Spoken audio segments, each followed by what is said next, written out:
Hello guys, welcome to my channel. It's QD channel, and for today's video, may tinapon na designer shoes dito sa Hong Kong.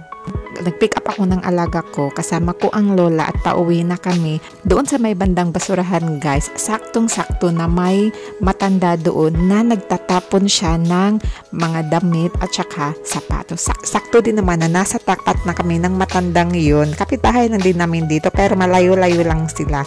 So, sinabihan siya ni lola if itatapon ba niya. So, sabi niya, oo, na wag mo itapon yan, ibigay mo kay Cheche. So yun, kinuha ni lola yung sapatos at binigay niya sa akin. Dalawang sapatos po yan guys. Kaso wala akong phone na dala, kaya hindi ko talaga na-videohan at karga ko yung bata. Sayang, hindi ko siya na-videohan. And pagdating ko dito sa bahay, tiningnan ko agad yung sapatos. Yes guys, Christian Louboutin yung brand ng sapatos niya.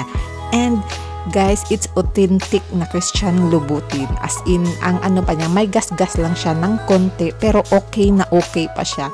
Na-amaze ako, grabe sila magtapon dito.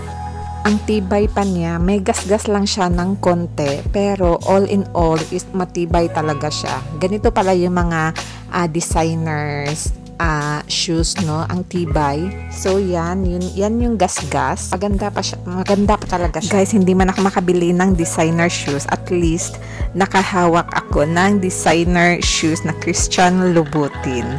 Grabe sila magtapon dito guys, nakaka-amaze. Ito naman ang pangalawang shoes na kasama sa Christian Louboutin. So, yan. 40 din yung size niya. And, ang brand niya guys is yung MODC. Ang tibay niya. As in, yung tahi niya. Alam ko na mahal talaga to eh. Ewan kung bakit tinapon lang, siguro ayaw na nila or may bago na. And yan guys, is design siya na parang bitak-bitak. Pero design yan, hindi yan sira. So, tingnan nyo. Diba, saktong-sakto siya at kasyang-kasya siya sa paa ko kasi 40 yung paa ko.